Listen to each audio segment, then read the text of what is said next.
एक बार की बात है। एक ऊंचे पेड़ पर एक आरामदायक घोंसले में पिप नाम का एक बच्चा पक्षी रहता था। पिप चमकदार, उत्सुक आंखों वाला एक रोएदार पीला बच्चा था।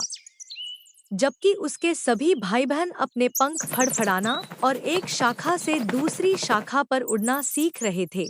पिप घोंसले की सुरक्षा छोड़ने से बहुत डर रहा था। हर दिन पिप अपने भाइयों और बहनों को आकाश में उड़ते हुए देखता था। आश्चर्य और भय का मिश्रण महसूस करता था। वह उनमें शामिल होना चाहता था, लेकिन पहली छलांग लगाने का साहस नहीं जुटा सका। उसकी माँ, जो एक बुद्धिमान बूढ़ी रॉबिन थी, ने पिप की झिझक को देखा और धीरे से उसे प्रोत्साहित किया और उसे घोंसले से परे दुनिया की सुंदरता की कहानियां सुनाईं।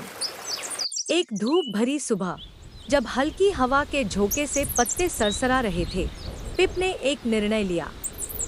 एक गहरी सांस के साथ वह घोंसले के किनारे पर कूद गया और अस्थायी रूप से अपने पंख फैला दिए। जैसे ही उसने नीचे जमीन पर देखा तो उसका दिल जोरों से धड़कने लगा। लेकिन फिर अपनी माँ के शब्दों और अपने भाई बहनों को शान से उड़ते हुए देखने को याद करते हुए उसने विश्वास की छलांग लगाई। सबसे पहले पिप की उड़ान अस्थिर और अनिश्चित थी।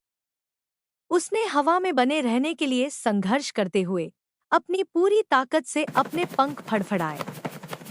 लेकिन धीरे धीरे अपने पंखों की हर धड़कन के साथ उसे लगा कि हवा उसे ऊपर उठा रही है।